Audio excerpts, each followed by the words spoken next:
All right. Good morning, everybody.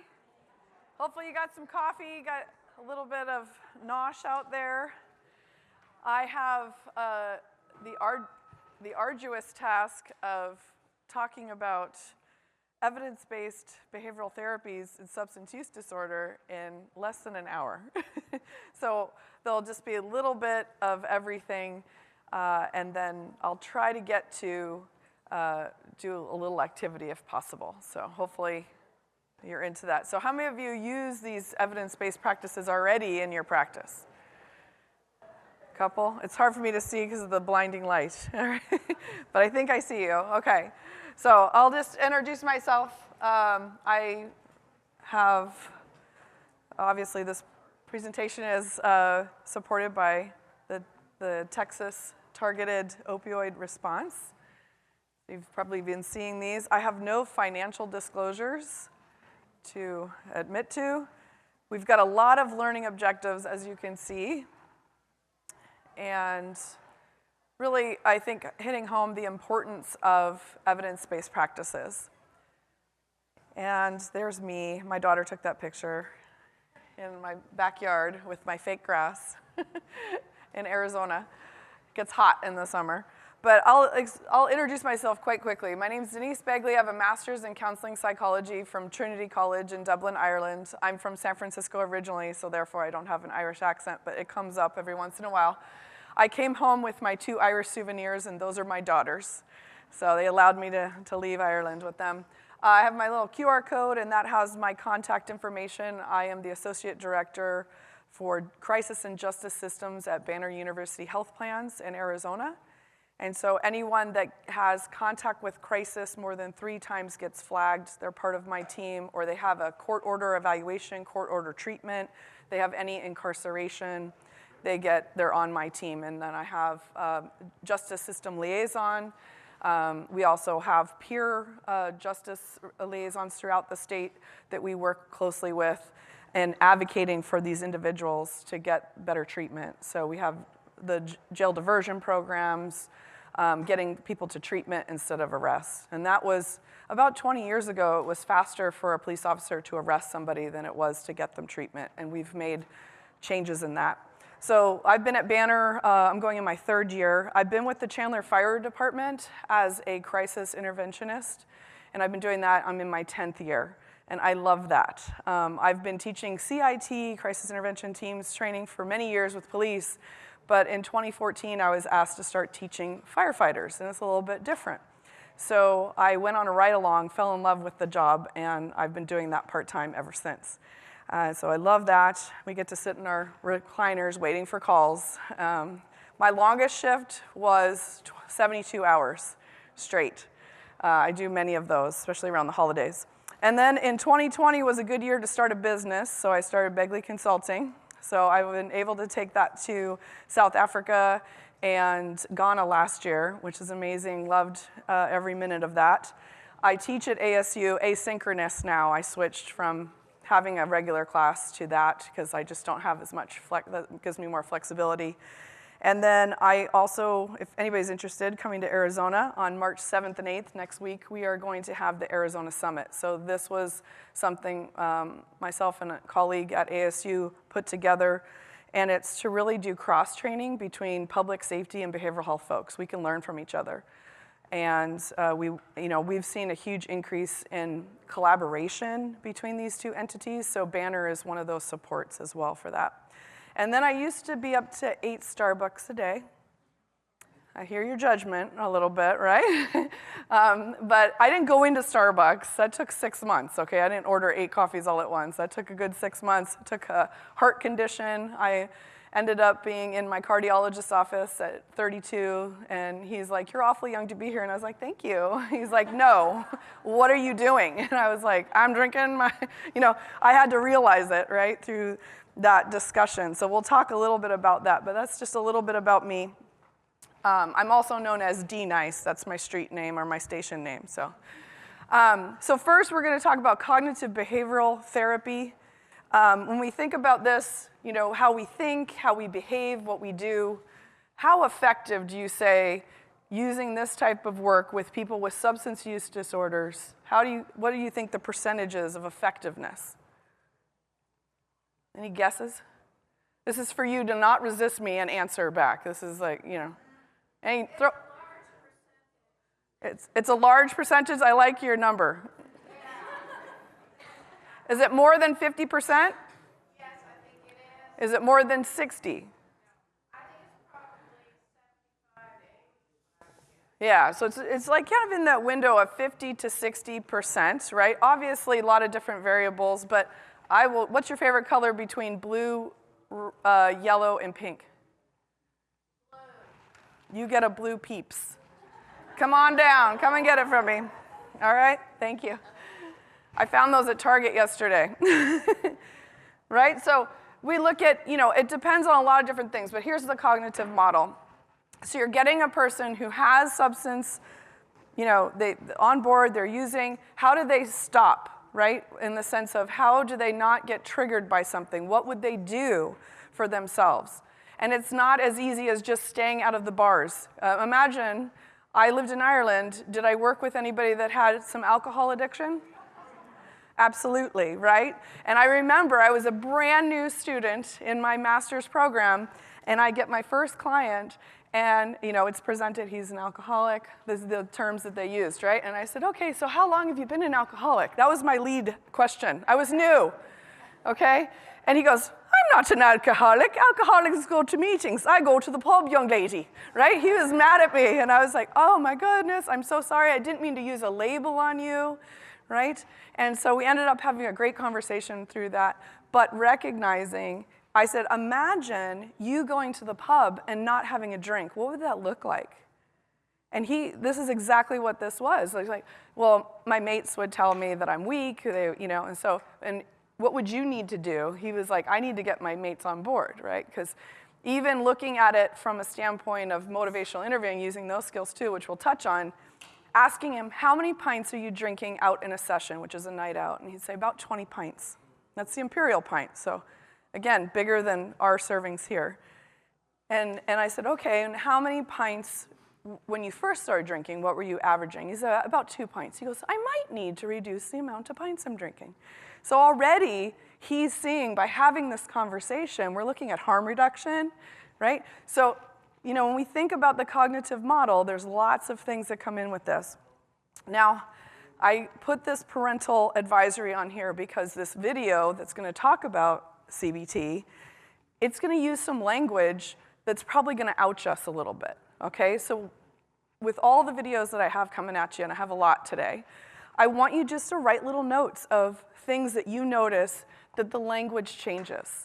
Right? Like we don't go calling people alcoholics, right? That was 26 years ago when I started my, hard to believe, when I started my master's program. So those are things that I want you to tune into when you're watching these videos, but I still think it's a good video for us to look at and what this gentleman is experiencing.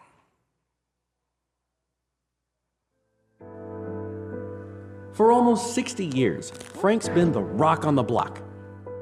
The guy who's always been solid and strong for others. But lately, he's been losing his grip on his own life and his struggle with alcohol and marijuana. He lost his job, and losing his family may be next. Just as everything was coming apart, his doctor told him about a proven talk therapy called Cognitive Behavioral Therapy, or CBT, for substance use disorders. Frank wasn't much of a talker, but old Dr. Stevens never steered him wrong before, so he agreed to give it a try. At the start of treatment, Frank and his therapist, Kim, set specific goals to work toward in treatment. First, they focused on helping Frank manage urges to drink and smoke. Frank learned urges usually have a trigger, like specific people or situations. For Frank, triggers included receiving negative feedback at work, arguing with his wife, and hanging out at the bar with Charlie, who's had a buzz on for the last 20 years at least. Ouch. Frank learned to avoid his triggers when possible, like Charlie in the bar for sure. Kim and Frank then put together a coping plan for when Frank has an urge. Leave the situation. Distract himself with something to do. call someone he trusts. And definitely reward himself for following his plan. Next, Frank learned something key, that what we think affects how we feel, which then drives our behaviors or actions. Frank often thinks he's not good enough, which makes him feel down. Then he reaches for a drink or smoke.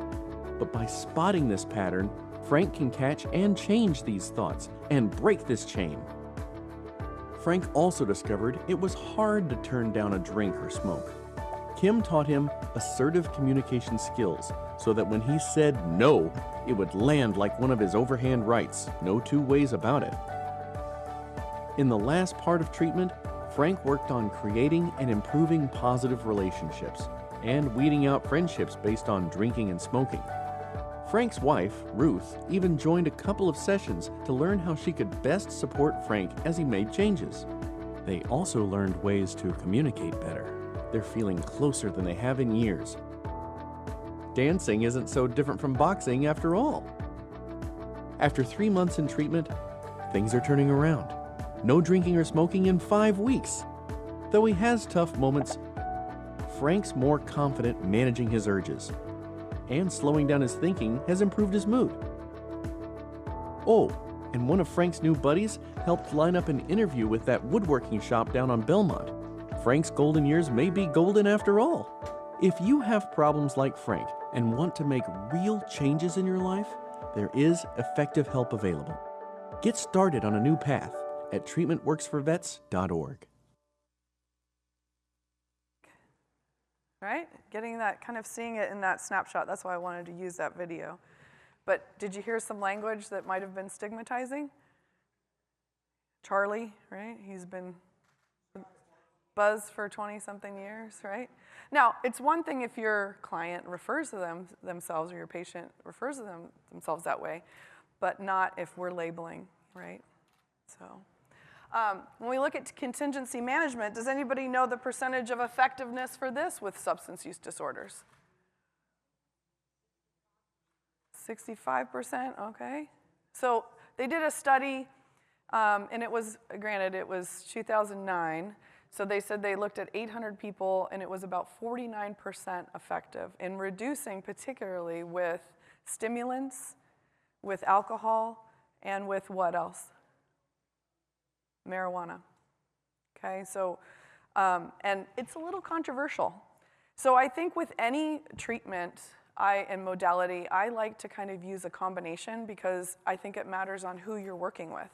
So I kind of feel like I'm a bit of a snowball, and I take on all of these things, and then I make it kind of work for my personality and the personalities of the people that I'm helping. That's what I have found to be most effective. So if we look at contingency management, one of the things is you're looking at these positive or negative UAs, right? You're an analysis, and so if this person has a negative, no trace of drugs or alcohol, they get to put a little slip of paper into a bucket, right? And then they can pull for prizes from $1 to $100. The problem with this program is it's a bit expensive, and some people say it reminds them of like when you were a kid and you got a sticker for making your bed or doing some chores. But for some folks, especially initially, they feel like they need that connection, they need that assistance, and it works for them. So I do think it could use a little remodeling, and you could make it work for your program, you know, again. So it is something that we look at. Really helps with, we look, mostly you're shooting for abstinence, but I do believe there is room in that harm reduction model because now we have technology with our testing that we can see what type, the level of substance that is in the urine, and that helps us too to know, like, was it one time or was it, you know, more than once that the person had used.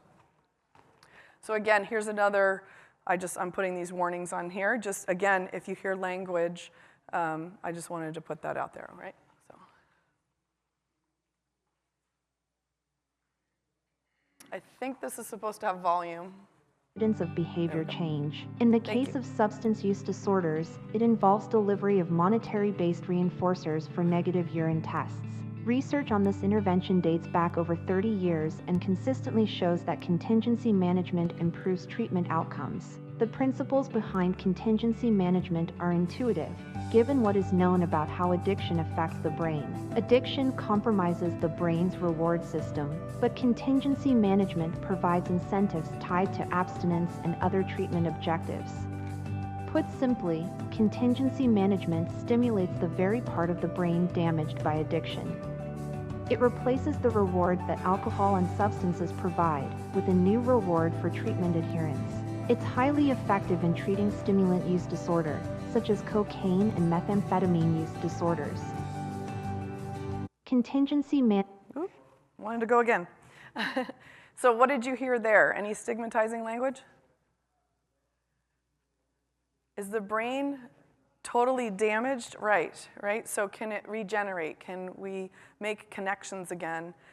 And the neurotransmitters and allow this, in the sense of the brain allows this person to reconnect.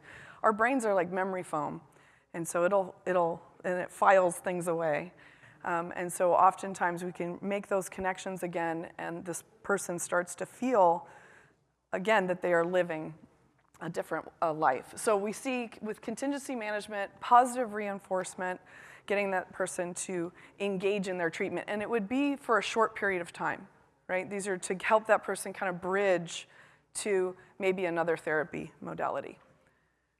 All right, so there are positives and negatives or concerns, I would like to say, when we think about this.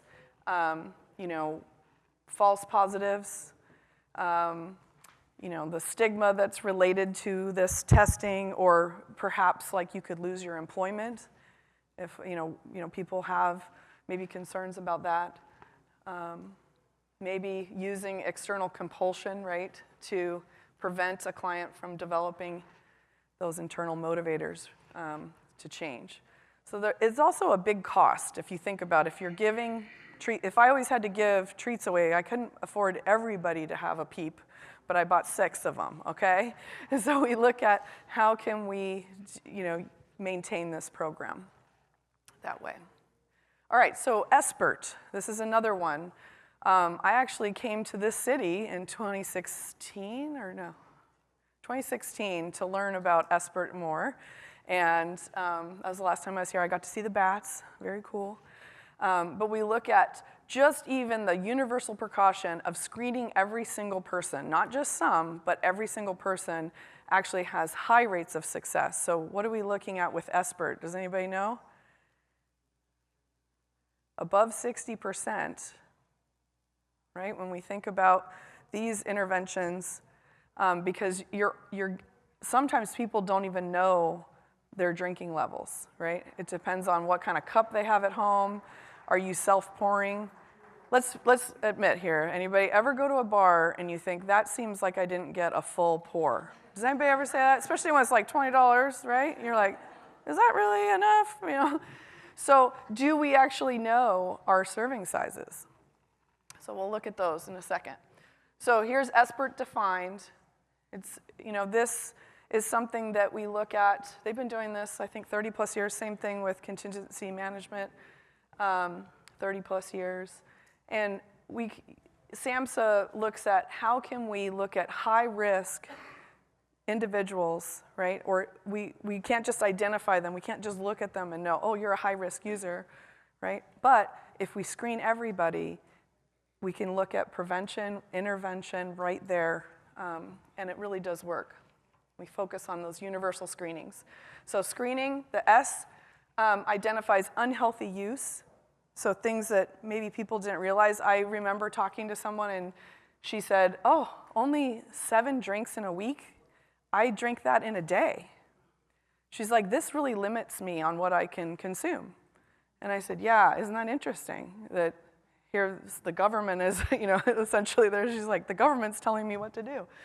Then we look at brief intervention. We can talk about this, provide some feedback, get their feedback, and have a conversation that maybe we wouldn't have had. And then if we identify something, referring them to treatment, and often with a warm handoff is the best way. If I can walk somebody down the aisle and say, hey, here you go, please meet my friend here, and he's going to be talking to you about different treatment modalities for you.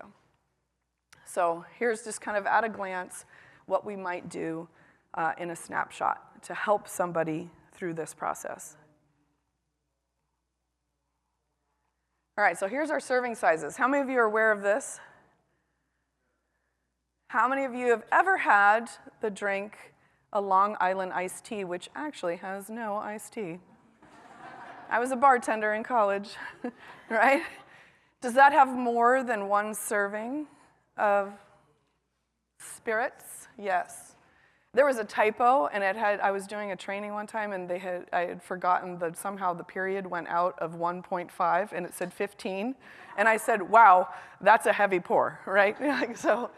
But knowing, what type of glass, and then knowing also the age of the consumer of this beverage. There's all these, red wine's good for you, red wine's bad for you. We're hearing no alcohol, total abstinence, some is okay, There's going to always be research, right? And you can find things to justify, but these are the standards that we're looking at currently. So now motivational interviewing, my favorite topic. We actually see a huge increase in effectiveness with this. What do you guys think this number's at? It's actually above 80%, and then with a 6-month follow-up, jumps up to 95%. Pretty effective, right, when you're thinking about modalities. Because it is, and they just had a new book come out and tweaked it just a little bit, but their 4th edition came out in August of 2023. This is the new definition. What I love about them is they're not afraid to change their definition. This used to be a directive style back in the day, and now in MI 4.0, they're looking at it's an evidence-based, person-centered, fostering, I like this, fostering change, right, and growth. And so they talk about growth goals and tapping in. It's motivational interviewing. It's getting that person to see inside themselves because that's where we change. So here's the new book, and then they kind of change some of their mnemonics, right? Instead of just ors of asking open questions, affirmations, reflections, and summaries, they're actually directional ors. So we're not just randomly talking to somebody about something, but it's based on what they are presenting. We also they changed pace, which I often say, are we keeping pace with our clientele? Am I in a partnership with them? I am not judging them. I'm walking alongside them. Am I accepting but not condoning the behavior, right? And getting them to self-confront in that regard. Compassion. They actually had to add compassion because what they found were people weren't coming at the people that they're helping with compassion and understanding. And then they changed it from evocation to empowerment, evoking that empowerment, reminding people, because a lot of times when someone is under that umbrella of substance use, do they sometimes feel like they don't have control? And it's reminding them that they do. It's tapping into their internal, intrinsic motivator, right? Because anybody get with somebody, like you have a relationship and you're like, I can change them. You have, right? Does that work for you? No. Has anybody ever tried to change you? Yeah, and does that work for you? No, right? So we are in control of our own self, and that's really important. So when we look at motivational interviewing, I got this off of his Instagram page. That's a joke, you guys, okay? They didn't have Instagram in the 17th century. Work with me, all right? What does this say? People like to discover things for themselves. Sometimes they don't see it yet until they hear their words coming back at them from us using reflection, motivational interviewing, connections, right? We're helping make connections. But we can't make so many connections where we tell them what to do. That's not effective. And that's called the writing reflex, but now called the fixing reflex, because Miller and Rolnick talked about that. So, and I have a little video to explain that one, too. And here it is. This is Stephen Rolnick, Dr. Rolnick. He's on the other side. Miller, Dr. Bill Miller is the main creator, and then he came in the early 90s. But here we go. See if this resonates with anybody. I'd like to address this topic of the writing reflex, which is a term we developed to describe something we noticed outside of motivational interviewing in everyday life. Let's take the example of a mother who's trying to teach a kid to do a puzzle. Using the writing reflex, that mother will simply say, no, don't do this, do that. A problem is seen and the problem is solved for someone else automatically. The problem is that that inhibits the learning of the child to solve the problem for themselves. As therapists and counselors, we can fall into precisely the same trap that that mother did with her good intentions in trying to help a kid solve a puzzle. So faced with a client with multiple problems, given the reasons why we went into the helping professions in the first place, it's just a short step from solving the problem for the person. And that has two effects, which I'm sure you have noticed in your everyday practice. One is, if you like, it taints the relationship between the two of you.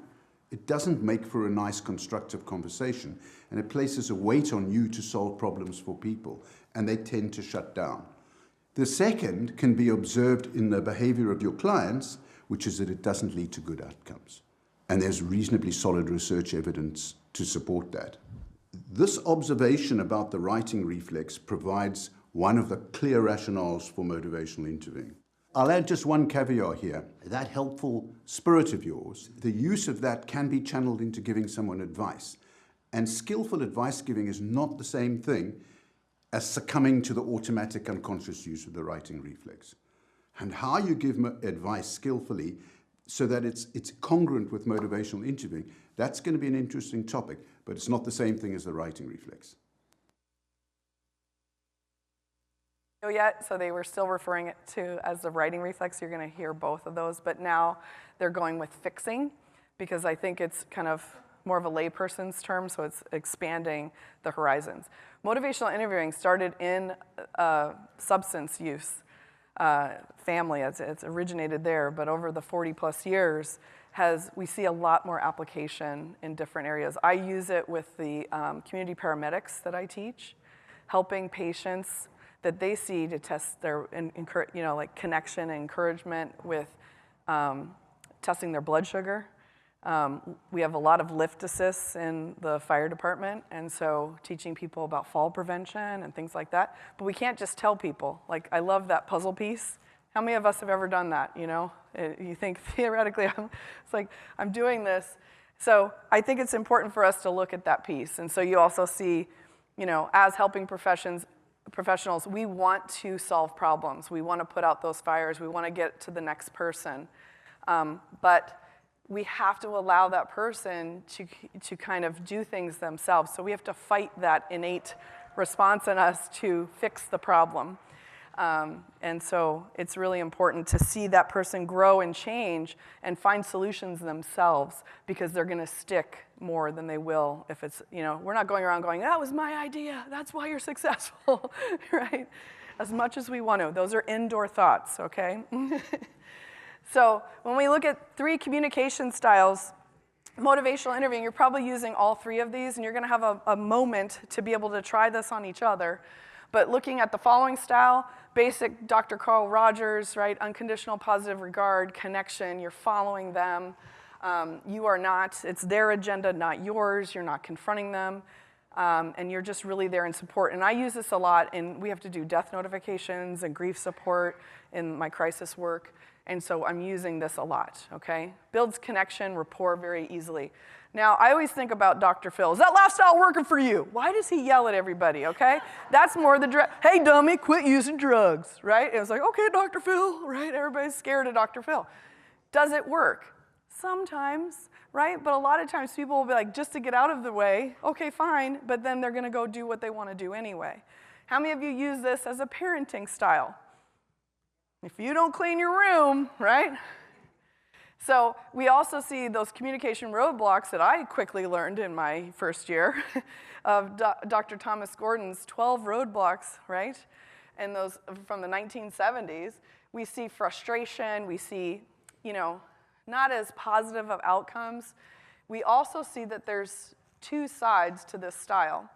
And the biggest thing I will say as a caveat, I will use this when safety is a concern. I don't know why, but when houses are on fire and I'm helping the occupants, they want to go into the fire and I have to corral them to safety. Let the firefighters do their job. We want to keep you safe, okay? They will do the best they can. So I will instruct people that way, directing, but usually I really try to use it minimally. So anybody remember this? Is there anyone out there who still isn't clear about what doing drugs does? Okay, last time. So this is the directing This is your style. brain. This is drugs.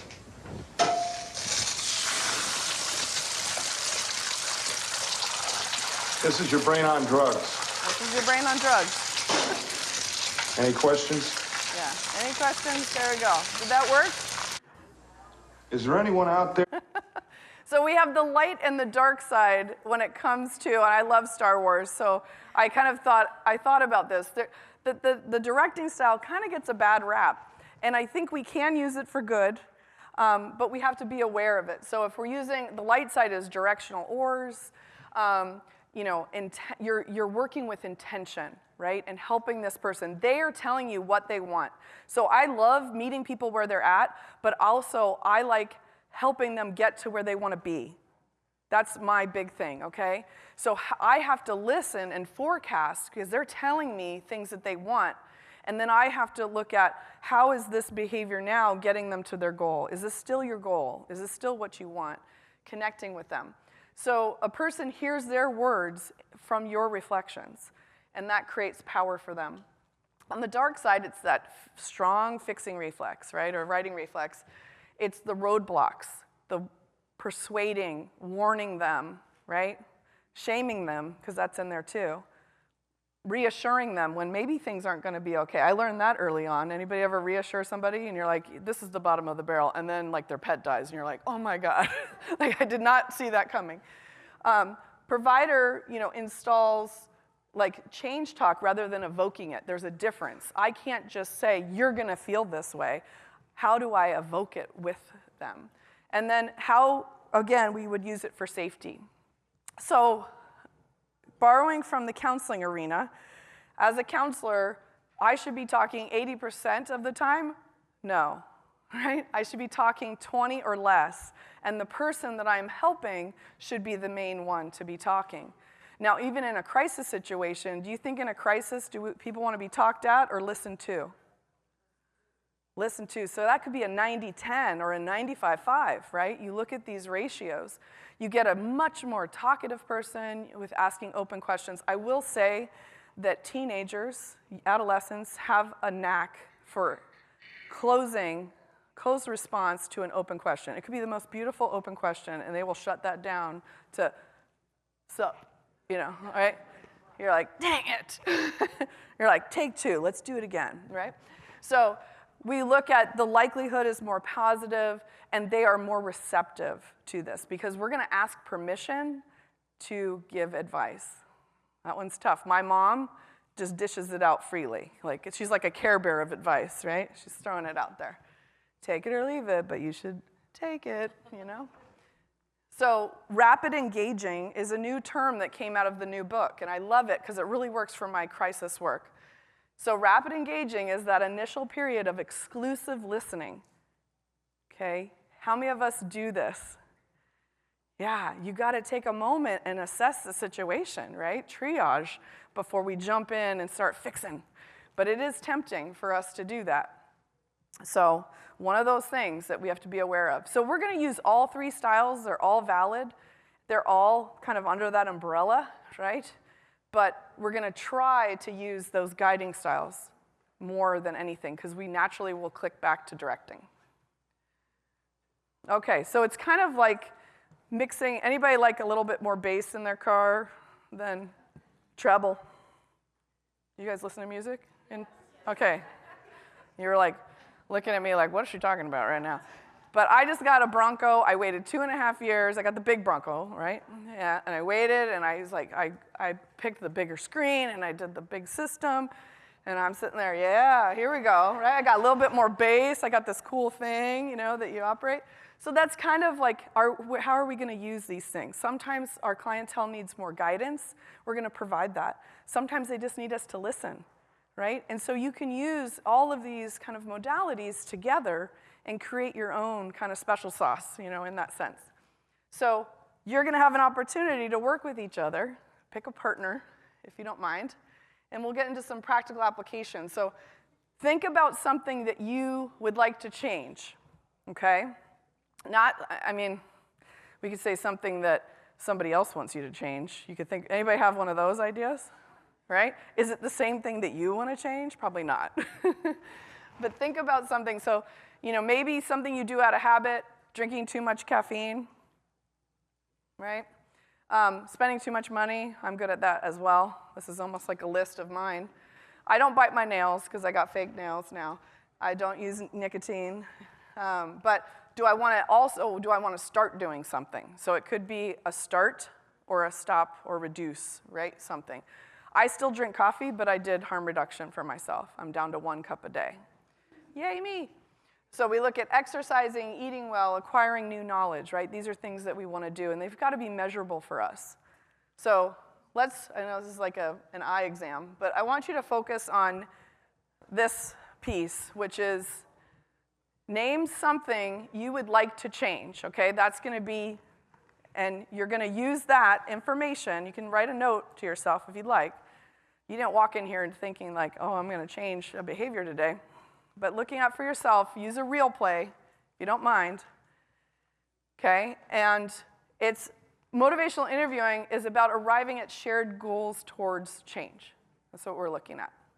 And so I want you to use these 5 questions. If you wouldn't mind, stick to the script, okay? You're going to each have an opportunity to do this. You're going to give a few sentences to your partner about what you'd like to change. They are going to use these 5 questions or statements coming at you and just see how it flows, okay? And then you're going to switch, all right? You guys ready for this?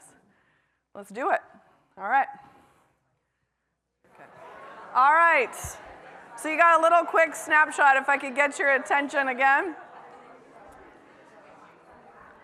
So just to get a little feedback from you, this was just a taste of motivational interviewing, the guiding style. Which was your favorite question to be asked? What was your favorite question? Yes. Oh, sorry. Next steps? Yeah. 3. That's the heart for me, right? Because what did people say? Well, I don't know what the next step is. That's legit. So you could explore and expand that. But when you ask the heart, even if they could only come up with one, right? But what was for you what do you need to succeed? Yeah. So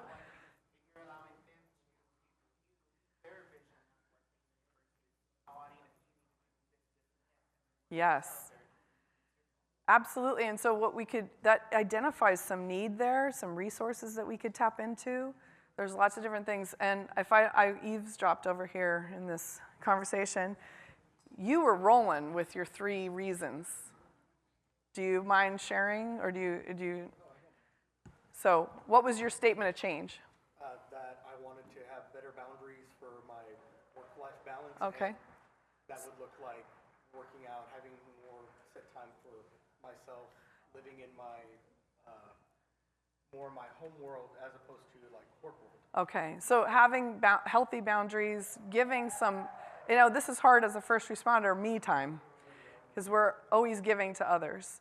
And so finding ways to have some time and to focus. And he was rattling those off. I was creepily listening over here. So do you want to peep? You get it? Because I put you on the, there you go. Nothing like some sugar, right, to get somebody going. But when we look at these questions, and I added a feeling word, so it was like you had the feeling wheel. You can put that in there and get that person. So if they're telling their story and they're like, it's just been so frustrating and I hate this and da-da-da, it's like, yeah, this is really, you've been struggling with this decision and yet this is what you're focused on right now. Tell me more about that feeling, and you can use your other skills and your listening and your reflections and your affirmations, but this was just to have a taste of it, okay? So I feel like, who feels like I owe them a peep here? I got 2 more left, I feel. Well, it's pink, is that okay? All right. Now there's just yellow available. We'll see, we'll wait for the very end, okay? So here we go. Here's Miller and Rolnick and Terry Moyers. It can be quite a burden to feel like you have to make change happen. Motivational interviewing is about helping people talk themselves into changing. And I definitely need the person's active involvement and brilliance and ideas for that to change. Really, the idea of motivation isn't something that comes from us, and it isn't something we create in clients. It's something that's already in them. And the interviewer's job is really to evoke from them that motivation. If you adopt a less persuasive style and a more evocative, softer style with people, outcomes are better. Instead of trying to persuade this person to change, you come alongside them, agree about what change you're talking about, and get them to say why and how they might change rather than you do it. So you can tell I'm a motivational interviewing fan, okay? I drank the Kool-Aid, I love it.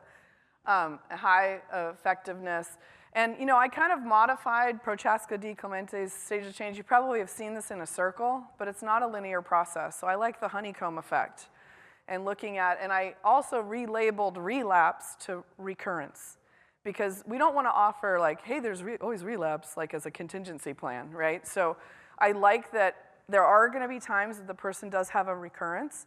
How do we learn from those, and how do we pick up and move on, right? So that's kind of my philosophy in this. And we engage and activate our motivational interviewing skills in every single stage of change.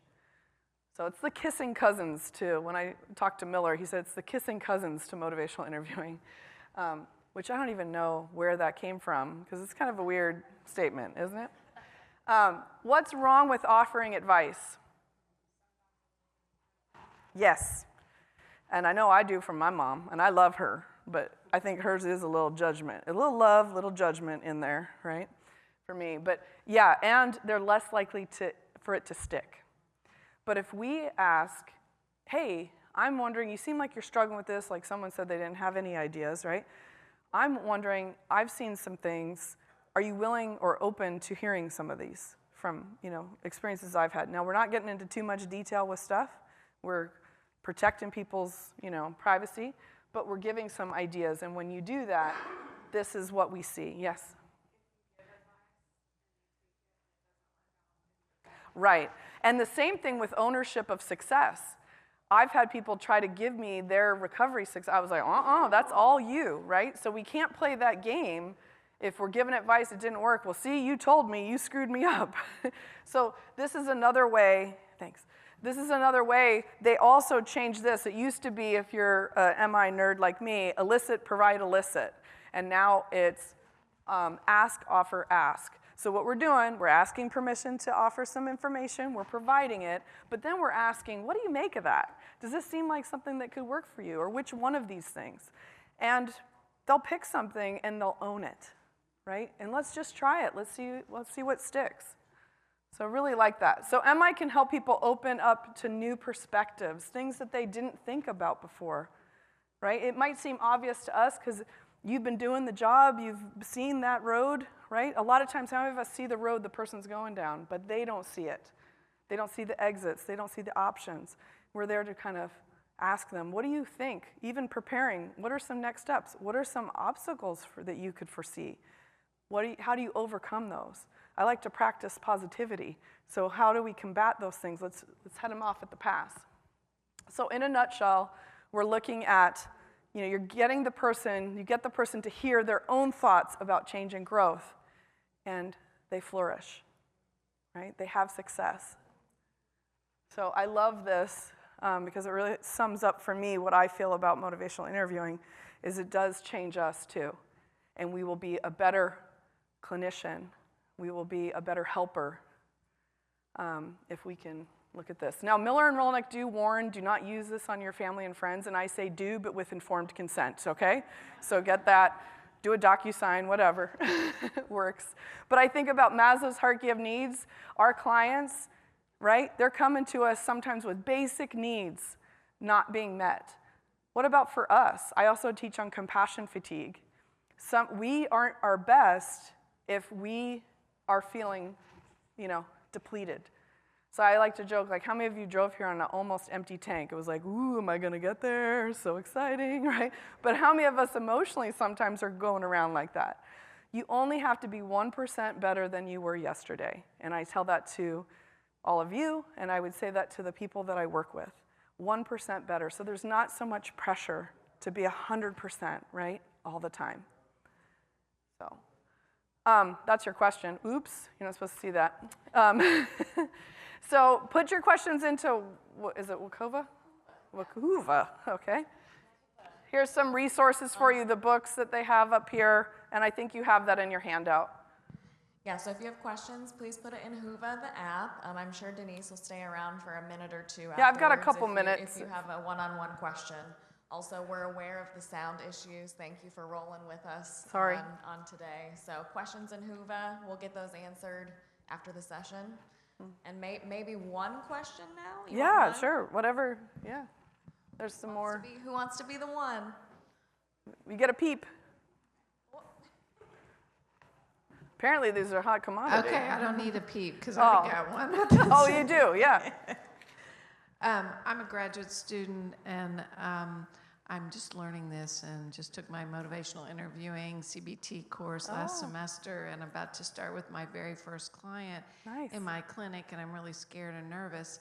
But it just seems to me from this very new perspective that CBT in so many ways seems to be oppositional to MI, because there's all this almost seems to me like instruction. There's like small tidbits of lecturing. Well, this is this, and this is this, and I know that I'll learn a lot, but I just wanted your perspective. I really, when I took the course, we started with MI, and I thought, okay, we could just stop now. And I kind of feel that from what you're saying today, but in my clinic, CBT is really kind of emphasized. And so anyway, I just wanted any thoughts or feedback on that. Yeah, I mean, like I said, motivational interviewing is rooted off of CBT, and you can sense it, but then you see where, and the shift really in the new book from them is you act with intention, which has always kind of been my MO anyway. Like, what's my intention? And is my intention to help people? How do I help a person? How do I get them to see what's before them? Because how many of you know you have a person who's like, alcohol doesn't affect me like other people. I don't know why I'm so depressed. And you're kind of like, I'm sure you know this, but like alcohol is a depressant, but you can't just say that to somebody, right? But you're kind of like, it's like that awkward thing in the room. So I use, and you're learning different things, and so that makes sense. But as you develop yourself and your character, as you're helping others, you're gonna pull things in that you feel work, that make you be the most genuine and intentional person to help others. That's the only thing I can kind of think about, right, is that piece of it. Yes? So,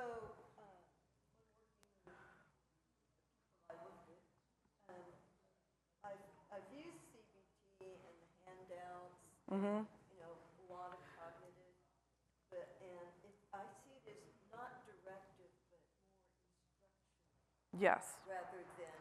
Which is going to be like the directing style a bit, right? Yeah, and yeah, so you're teaching them a bit. So, because directing can be educational, teaching, and we do that, but then getting the feedback from them. Did that work for you? Like, how many people like journaling?